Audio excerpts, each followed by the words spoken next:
Semoga yang subscribe cepat kaya dari arah mana saya, like komen bisa masuk surga.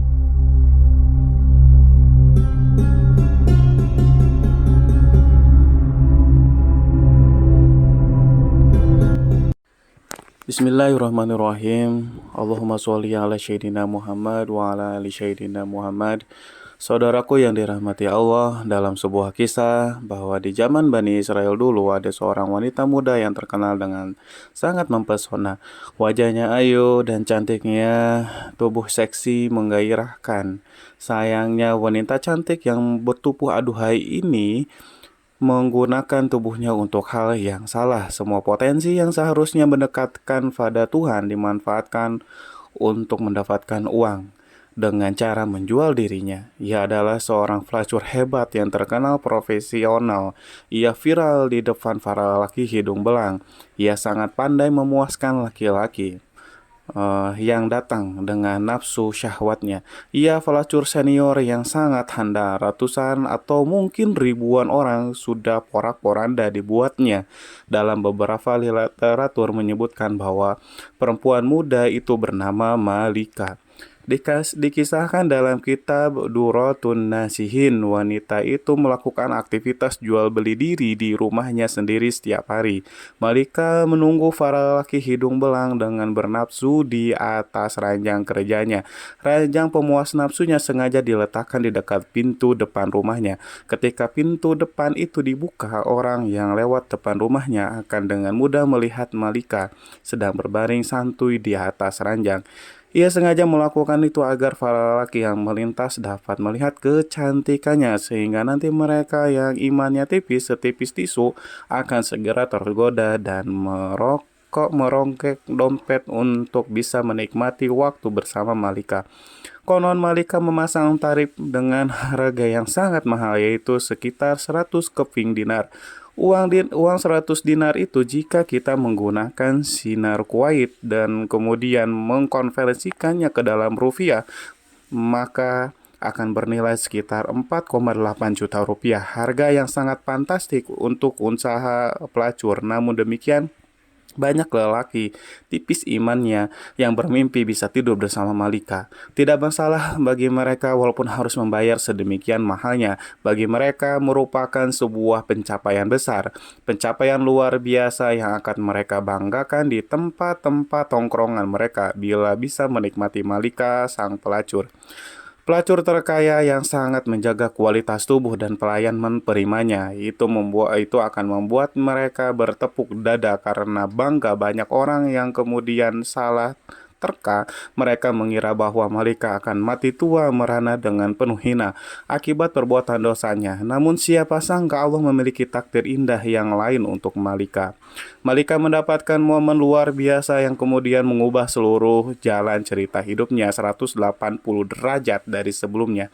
Malika mendapatkan lelaki soleh sebagai suaminya. Dari pernikahannya, Malika dan suami memiliki 7 anak laki-laki soleh yang semuanya diangkat Allah menjadi nabi.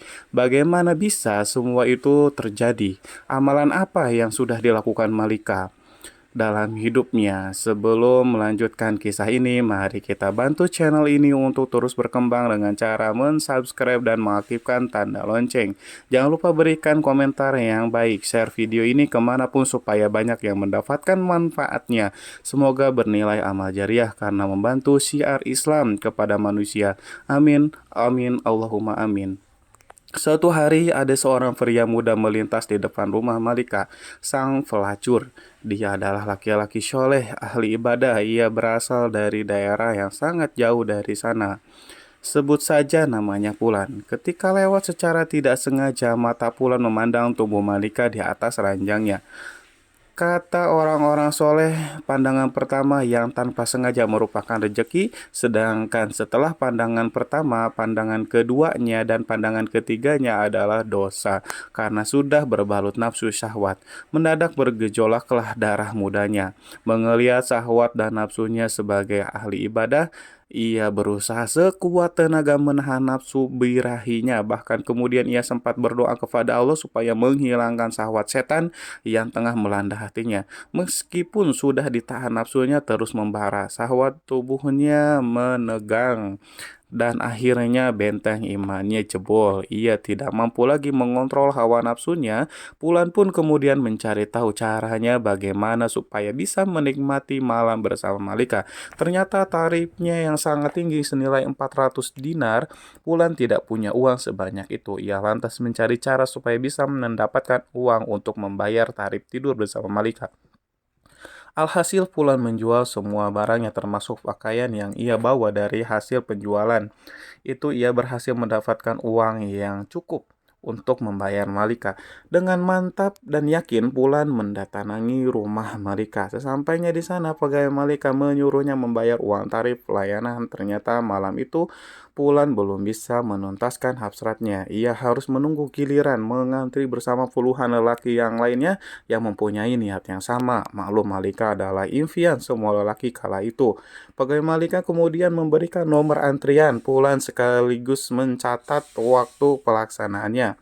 Tepat pada waktu yang telah disepakati, Pulan mendatangi rumah Malika, si wanita pelacur.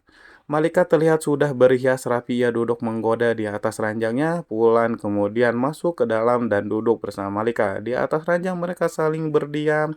Beberapa menit mereka lewati hanya dengan berdiam-diaman, tanpa obrolan, tanpa adanya gerakan lainnya. Kemudian Malikia berinisiatif mengulurkan tangannya. Tangan itu hendak meraih tubuh Fulan, belum sampai dari jemari lentik si Malika menyentuh kulit Fulan. Tiba-tiba Fulan merasa sekujur tubuhnya dingin seperti disiram air es.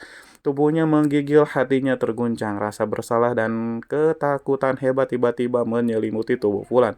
Imannya yang sangat nyaris minggat tiba-tiba kemudian kembali lagi. Ia merasa seluruh ibadah dan amal baiknya selama hidup hancur porak-poranda dalam hitungan detik selama ia berada dalam kamar itu.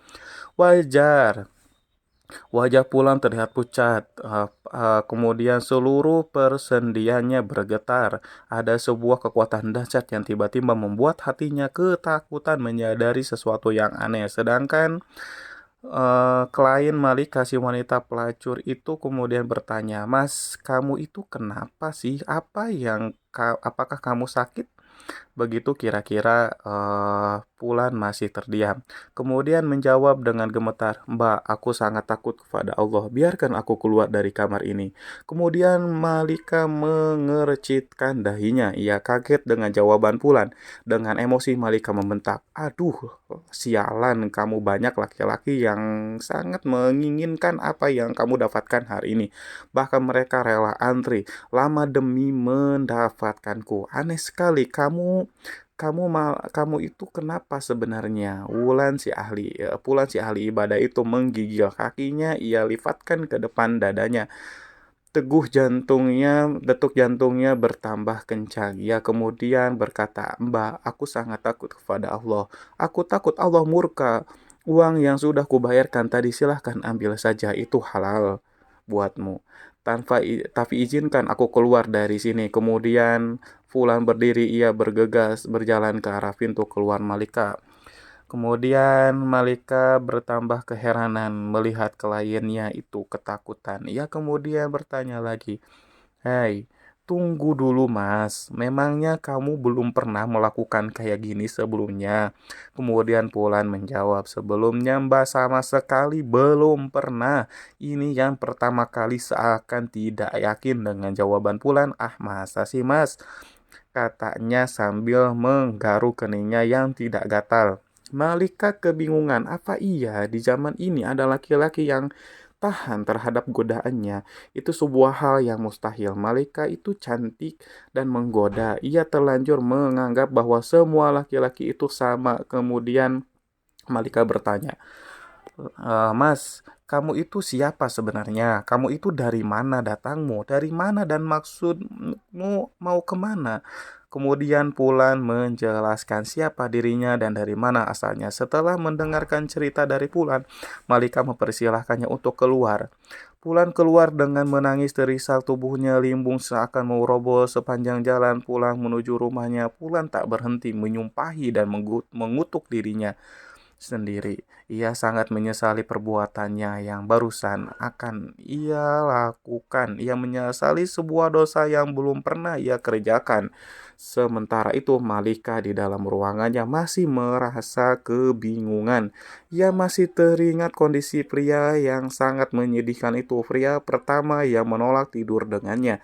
Diam-diam Malika termenung dan merenung memikirkan fenomena aneh yang baru ia alami malam itu.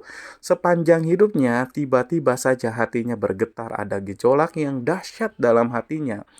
Wanita ini malam itu ia merasa menjadi sangat hina. Kepercayaan diri, kebanggaannya sebagai pemuas nafsu laki-laki seketika runtuh dalam hatinya. Malika berkata, "Ya Allah, laki-laki itu baru pertama kali mau berzina, tapi ketakutannya seakan-akan ia sudah berzina jutaan kali. Seakan-akan dosanya paling banyak sejagat raya. Sedangkan aku sudah begitu lama, sudah bertahun-tahun telah melakukan dosa zina, tapi tak sedikit pun ada rasa takut terhadap murka-Mu ya Allah. Padahal Tuhan yang laki-laki itu takuti adalah Tuhan yang kusembah juga. Seharusnya rasa takutku pada Tuhanku lebih besar dibandingkan ketakutannya." Malika masih terdiam, tiba-tiba air mata menetes dari sudut matanya. Kemudian lama-lama air mata itu menjadi anak sungai. Malika menangis senangis sejadi-jadinya. Bekerjalah takdir Allah, wanita yang seumur hidupnya menjadi pelacur itu telah ditakdirkan mendapatkan hidayah. Pada malam itu juga, Malika kemudian menutup pintu rumahnya rapat-rapat. Ia menguncinya dari dalam, kemudian ia bersuci sebisanya, lalu mengganti pakaian seksinya dengan pakaian sopan sederhana, dan kemudian ia memulai beribadah, sebuah amalan yang sudah ia tinggalkan bertahun-tahun lamanya. Malika benar-benar bertaubat, menyesali dan meratapi dosa-dosanya di masa lalu, dan ia meminta ampunan dari Allah. Malika duduk beribadah sepanjang malam setiap hari. Hal itu dilakukan dengan sungguh-sungguh, dengan mengharapkan ampunan Allah. Tidak terasa pertemuan dengan Pulan sudah lewat setahun. Diam-diam Malika selalu ingat kepada Pulan, lelaki soleh yang ia temui tahun lalu.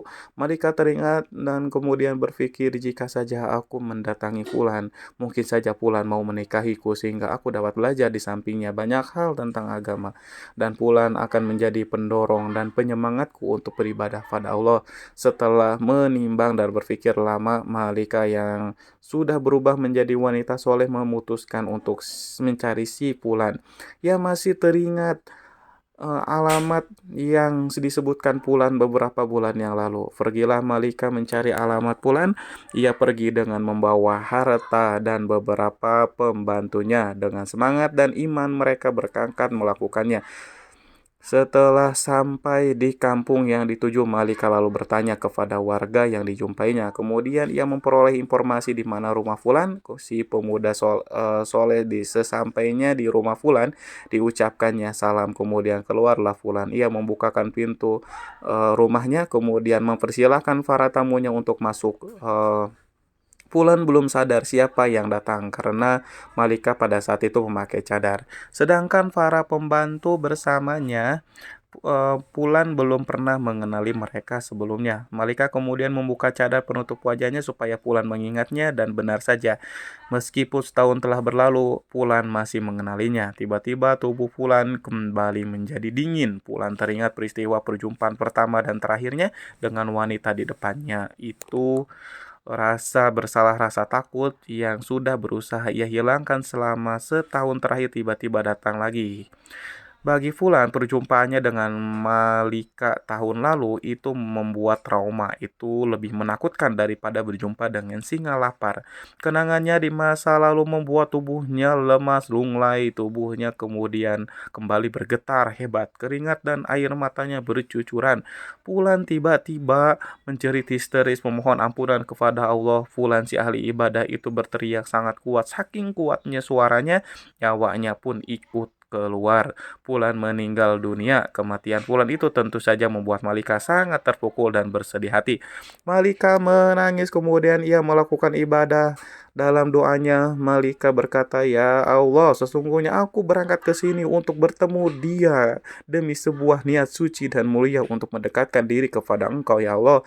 Tetapi Engkau lebih mencintai dan menginginkannya kembali kepadamu." Tangis Malika pecah, air matanya tumpah setelah pulang selesai dimakamkan. Kemudian Malika bertanya kepada keluarganya, apakah Pulan punya seorang saudara laki-laki di antara keluarganya yang membutuhkan seorang istri? Kemudian orang-orang di situ menjawab, iya betul, Pulan masih punya saudara laki-laki. Orangnya juga sangat soleh, tetapi dia itu melarat, miskin, tidak punya harta. Kemudian Malika berkata, oh ya tidak, berharta dan miskin bukanlah sebuah masalah bagiku. Aku ini wanita kaya, aku berkecukupan harta. Yang terpenting suamiku nanti bisa membimbingku untuk mendekatkan diri kepada Allah. Akhirnya kemudian saudara si Pulan, si ahli ibadah, dilamar oleh Malika. Mereka pun kemudian menikah. Allah Subhanahu wa taala memberikan kebahagiaan bagi rumah tangga mereka berdua. Bahkan dari pernikahannya mereka dikaruniai 7 orang anak laki-laki. Dan sebuah hal yang sangat luar biasa, Masya Allah, semuanya atas takdir Allah. Ke-7 anaknya itu diangkat oleh Allah menjadi nabi-nabi dari kalangan Bani Israel. Sebuah anugerah besar, sebuah barokah dari taubat yang sesungguhnya ini adalah pelajaran penting bagi kita untuk tidak memandang remeh, memandang rendah yang lain. Mungkin saja saat ini ada orang itu ahli maksiat, penuh dosa, namun ternyata besok pagi orang itu bertobat kemudian menjadi ahli ibadah dan menjadi kekasih Allah. Dari Anas bin Malik dan Abu Hurairah radhiyallahu an, Rasulullah bersabda, Allah Allah Subhanahu wa taala berfirman, apabila seseorang hamba mendekatiku sejengkal, maka aku akan mendekatinya 1 hasta. Apabila hamba itu mendekati aku 1 hasta, maka aku mendekatinya satu depan. Apabila hamba itu mendatangiku dengan berjalan kaki, maka aku akan mendatanginya dengan cara berlari. Hadis sahih riwayat Bukhari. Para sahabat yang dirahmati Allah, oleh karena itu jangan main-main dengan pertaubatan seseorang. Jangan main-main dengan kalimat tobat. Jika seorang sudah bertaubat kepada Allah, Allah tidak akan lagi memandangnya bagaimana masa lalunya. Yang Allah pandang dari seseorang adalah masa kininya dan bagaimana nanti akhir hidupnya. Semoga kita semua dipilih oleh Allah untuk menjadi hamba-hambanya yang meninggal dengan cara husnul khotimah. Wallahu a'lam bishawab. Wassalamualaikum warahmatullahi wabarakatuh.